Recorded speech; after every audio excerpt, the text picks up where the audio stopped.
kami dari kelompok 5 yang beranggotakan 4 orang. Perkenalkan, nama saya Afifah Al-Islami. Saya Artika Ramaria. Saya Ida Rabiatina Islamiya. Saya Nafita Syaulia. Di sini kami akan menjelaskan materi mengenai pemberontakan DITI. Selamat menyaksikan. Pemberontakan DITI adalah pemberontakan yang dilakukan oleh Kartosuwiryo. Ketika kita berbicara tentang pemberontakan DITI, kita sudah paham bahwa pusat dari DITI terletak di Jawa Barat. Karena Kartosuwiryo memiliki cita-cita ingin mendirikan negara Islam Indonesia sejak tahun 1942. Latar belakang yang mendasari pemberontakan DITI adalah adanya keinginan Kartosuwiryo untuk mendirikan negara Islam Indonesia atau NII sejak tahun 1942 karena berdirinya pesantren Sufah atau Institut Sufah di Malangbong, Jawa Barat. Nah, cita-cita Kartosuwiryo ini bisa tercapai pada tanggal 7 Agustus 1963 ketika ia secara resmi memproklamirkan berdirinya NII, Negara Islam Indonesia, dengan Kartosuwiryo sebagai pemimpin atau sebagai imam. Nah, layaknya sebuah negara, pasti ada dong dasar negara atau dasar hukum dari NII ini berdiri. Nah, jadi dasar negara atau dasar hukum DITI itu adalah Kanun Asasi. Jadi Kanun Asasi ini memiliki dua makna atau dua arti. Yang pertama kanun yang artinya hukum dan asasi yang artinya dasar. Jadi hukum dasar dari DITI ini adalah Al-Quran dan hadis. Jadi, selama NII ini melakukan pemberontakan, mereka melakukan teror terhadap warga-warga yang bukan sepaham dengan mereka, sehingga terjadilah kerusuhan, pembakaran, dan pembunuhan di mana-mana. Nah, hal ini membuat warga resah dan mengancam keamanan negara pada saat itu. Maka, dilakukanlah upaya penumpasan. Untuk penumpasannya, Soekarno pada saat itu melakukan dua pendekatan. Yang pertama adalah jalur damai. Nah, jadi Soekarno ini menyuruh tokoh dari Masyumi yang bernama Muhammad Natsir. Nah, ternyata Muhammad Natsir ini merupakan teman akrab dari Kartosuwiryo karena mereka ini sama-sama berasal dari tokoh Masyumi. Nah, jadi Soekarno pada saat itu memiliki harapan penuh terhadap Muhammad Natsir agar bisa membujuk, merayu si Kartosuwiryo ini agar bisa kembali ke negaranya Indonesia, kembali ke pangkuan Ibu Pertiwi, agar bisa untuk tidak melakukan pemberontakan itu lebih lanjut. Tetapi upaya tersebut gagal. Nah, karena upaya tersebut gagal, maka upaya yang kedua adalah dengan jalur militer. Upaya militer ini tuh dipimpin oleh Jenderal Nasution. Jadi Jenderal Nasution ini juga merupakan pemimpin dari penumpasan DITI di Jawa Barat dengan siasat pagar betis dan nama operasinya yaitu Baratayuda. Kemudian melakukan rencana dasar 2.1. Jadi rencana dasar 2.1 ini melibatkan tentara dan juga rakyat dalam penumpasannya. Nah, dengan cara seperti ini, maka Kartosuwiryo itu akhirnya ditangkap pada tanggal 4 Juli 1962. Kemudian dijatuhkan hukuman mati pada tanggal 16 Agustus 1942 dan eksekusinya dilakukan di Kepulauan Seribu. Nah, ternyata kekuasaan DITI ini tuh sudah menyebar ke berbagai wilayah di Indonesia. Jadi pusatnya itu dimulai dari Jawa Barat, kemudian menyebar ke Jawa Tengah, Sulawesi Selatan, Kalimantan Selatan, dan juga Aceh. Yang kedua, latar belakang dari lahirnya DITI Jawa Tengah. Diawali dari fakta kekecewaan terhadap Perjanjian Renville. Seperti yang kita tahu, Perjanjian Renville mengakibatkan wilayah Indonesia yang tersisa hanya sebagian Sumatera, Jawa Tengah, dan Yogyakarta. Tetapi, nyatanya Keresidenan Pekalongan yang meliputi Kota Pekalongan, Kabupaten Tegal, dan Brebes berada di wilayah kekuasaan Belanda. Selain itu, isi perjanjian Renville juga mengharuskan tentara untuk mengosongkan kantong-kantong gerilya. Dan akhirnya, Hatta memberitahukan kepada seluruh pasukan untuk mundur ke Fatimah, termasuk Amir Fattah, pimpinan Hizbullah di Besuki, Jawa Timur. Namun, Amir Fattah adalah salah satu tokoh yang tidak setuju terhadap perjanjian Renville. Ia memutuskan untuk bergabung dengan pasukan Hizbullah, pimpinan Abbas Abdullah, dan berangkat menuju Brebes yang merupakan daerah sengketa dalam perjanjian Renville. Sembari melakukan perlawanan terhadap Belanda di Brebes, ia membentuk pasukan mujahidin yang disebut sebagai Majelis Islam. Perkembangan DITI yang semakin membahayakan mengakibatkan TNI mengambil langkah tegas dengan membentuk operasi Gerakan Benteng Negara yang dipimpin oleh Letkol Sarbini Bahru dan Ahmad Yani. Namun karena Angkatan Umat Islam pun melakukan gerakan pemberontakan, maka Ahmad Yani akhirnya membentuk suatu pasukan bernama Benteng Riders. Pasukan khusus yang dibentuk dari divisi Siliwangi, Diponegoro, dan Brawijaya untuk mengakhiri Angkatan Umat Islam sekaligus DITII Jawa Tengah. Pergerakan Benteng Riders berhasil untuk mendesak DITII Jawa Tengah hingga bergeser ke wilayah Jawa Barat. Pada pertengahan Desember tahun 1950 terjadi pertempuran antara DITII dan Benteng Riders di Desa Ciawi, Tasikmalaya selama 7 hari. Menewaskan salah satu seorang petinggi DITII Jawa Tengah dan berhasil untuk menangkap Amir Fattah yang sebelumnya sempat melarikan diri ke wilayah Cisayong, Tasikmalaya. Amir Fattah akhirnya dihukum penjara selama 2 tahun dan diperbolehkan untuk meninggalkan Indonesia. Ia merantau ke sejumlah negara hingga akhirnya memutuskan untuk tinggal di Korea. Penangkapan Amir Fattah menjadi akhir dari pemberontakan DITII Jawa Tengah. Yang ketiga, latar belakang dari lahirnya DITII Aceh diawali dari faktor kekecewaan Daud Berroh terhadap turunnya status Provinsi Aceh menjadi daerah keresidenan Provinsi Sumatera Utara.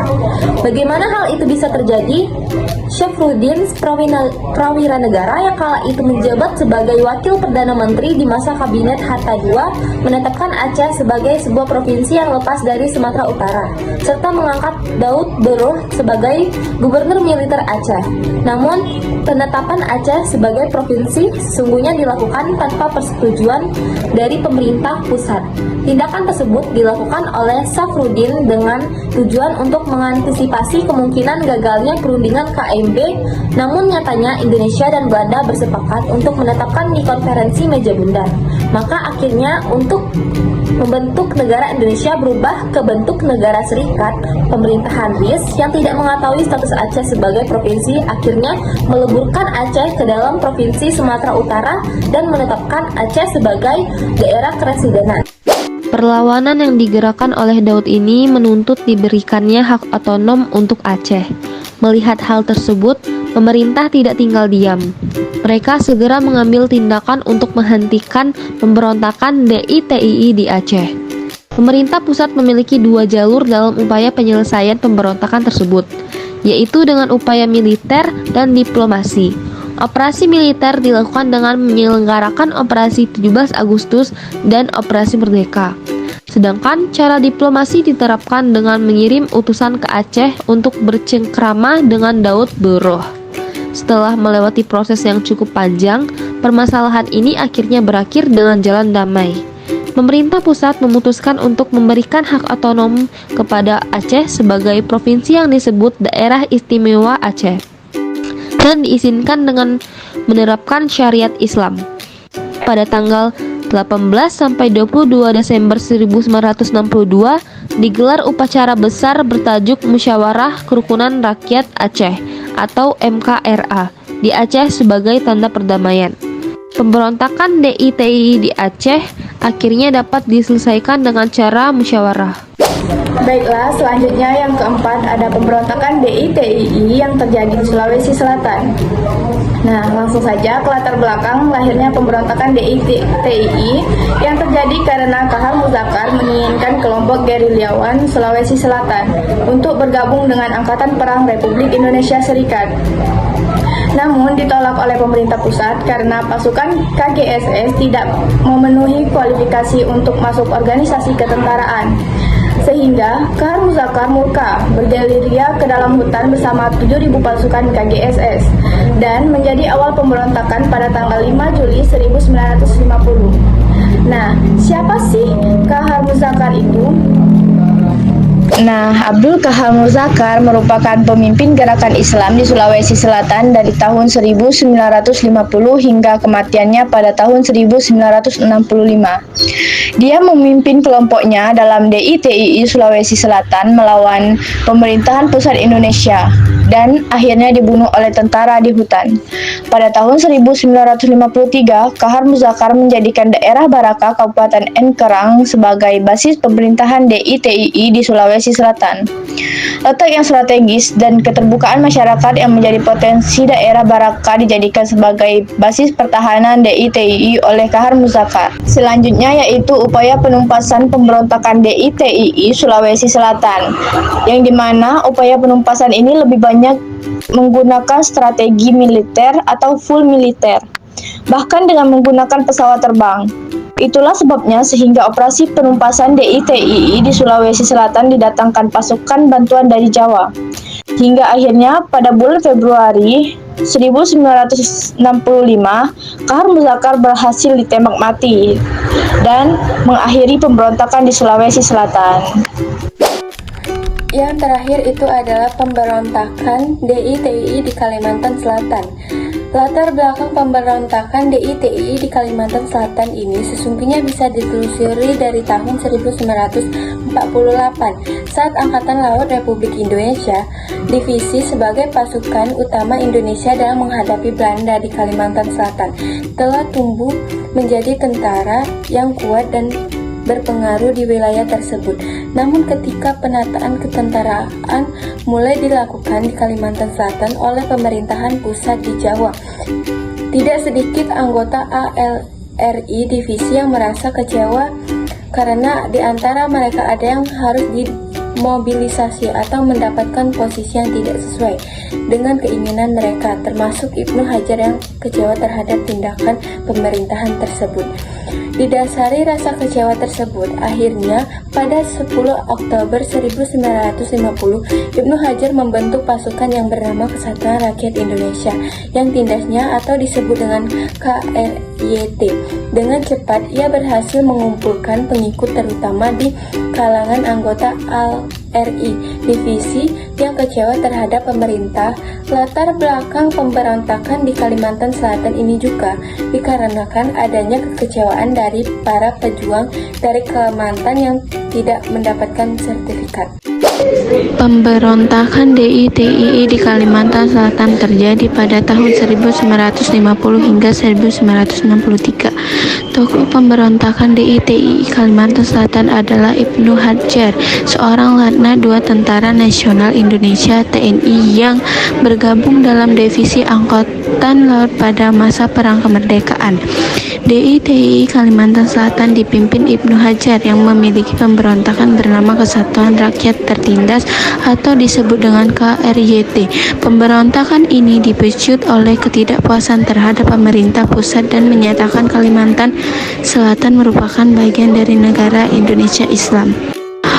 Upaya memadamkan pemberontakan di Kalimantan Selatan adalah melalui jalur damai, namun gagal terjadi. Akhirnya jalur operasi militer dilakukan dengan menangkap Ibnu Hajar pada tahun 1963 dan menjatuhkan hukuman mati. Oke guys, jadi kesimpulan pada pembahasan kali ini itu adalah dimulai dari latar belakang. Jadi latar belakang pada pembahasan kali ini itu adalah yang pertama, adanya keinginan atau cita-cita untuk mendirikan negara Islam Indonesia. Yang kedua adalah kekesalan terhadap isi dari perjanjian Renville. Nah, kemudian jalannya pemberontakan ini dimulai dari hijrahnya pemerintah dan militer Belanda dengan tidak diikuti oleh Kartosuwiryo. Nah, kemudian puncaknya itu ketika Kartosuwiryo melakukan memproklamirkan berdirinya DITII ini di Jawa Barat. Nah, kemudian akhir dari pemberontakan ini tuh dilakukan dengan dua pendekatan. Yang pertama dengan jalur damai. Jadi jalur damai itu dipimpin oleh Muhammad Natsir. Nah, yang kedua itu dengan jalur militer. Jadi jalur militer ini tuh dilakukan dengan operasi pagar betis dan juga operasi Baratayuda, kemudian melakukan rencana dasar 2.1. Demikianlah materi yang telah kami paparkan. Kami dari kelompok 5 pamit undur diri. Mohon maaf jika ada kata-kata yang salah. Kami akhiri.